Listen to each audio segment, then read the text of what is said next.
everyone. It's great to walk with you again. Today, while we walk, I'll tell you a story titled The Adventure of the Dancing Men. This is a gripping, classic case that showcases the brilliance of backwards reasoning from a crime scene. The mystery of the childish drawings. Our story begins at Baker Street when Mr. Hilton Cubitt, a squire from Norfolk, brings Sherlock Holmes a peculiar scrap of paper. On it are rows of simple stick figures dancing in various poses. To an ordinary person, they look like mere childish doodles, but to his wife, Lady Elsie, they are a source of absolute terror.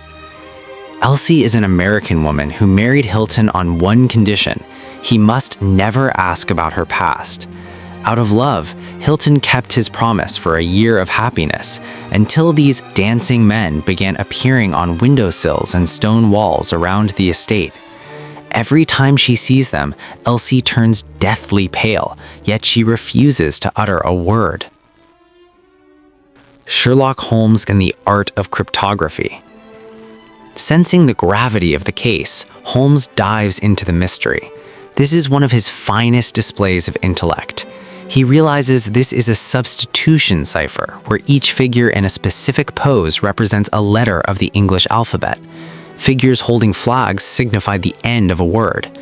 After days of studying the patterns, Holmes begins piecing the letters together based on their frequency. For instance, E is the most common letter in English. Slowly, the messages emerge. Am here, Abe Slaney. And more chillingly, Elsie, prepare to meet thy God. Holmes realizes a killer is closing in and Elsie's life is in grave danger. Ghosts from the past. Holmes immediately cables Chicago to investigate the name Abe Slaney. The reply is bone-chilling. Slaney is one of the most notorious gunmen of the joint criminal gang. As it turns out, Elsie was the daughter of a Chicago mob boss. She fled to England to escape a life of crime, and specifically to hide from Abe Slaney, who viewed her as his property.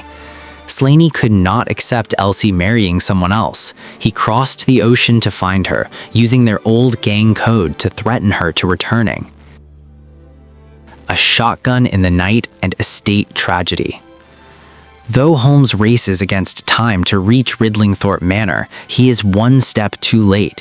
When he and Watson arrive at Ridlingthorpe Manor, a horrific scene awaits. Hilton Cubitt lies dead with a bullet through his heart. Elsie is in critical condition with a gunshot wound to the head.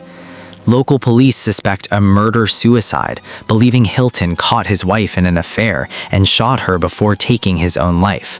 But Holmes, with his genius eye, spots a tiny detail: a third bullet hole in the window frame.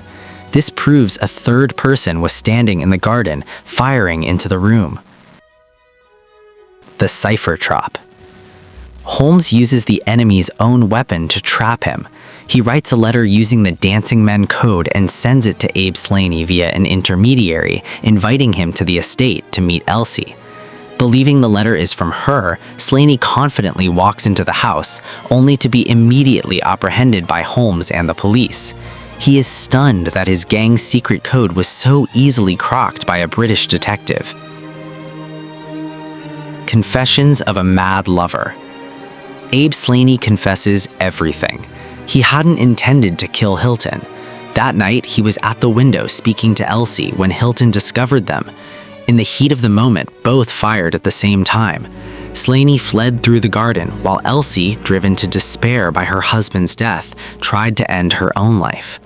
Slaney is sentenced to penal servitude for life. Lady Elsie eventually recovers, but she spends the rest of her days in solitude doing charity work, carrying the heavy regret of a past that indirectly killed her husband she loved. And with that human ending, our walk ends here. Thank you for walking with me to the end of the journey, and see you again soon in another adventure with so many more amazing books and stories. Goodbye for now.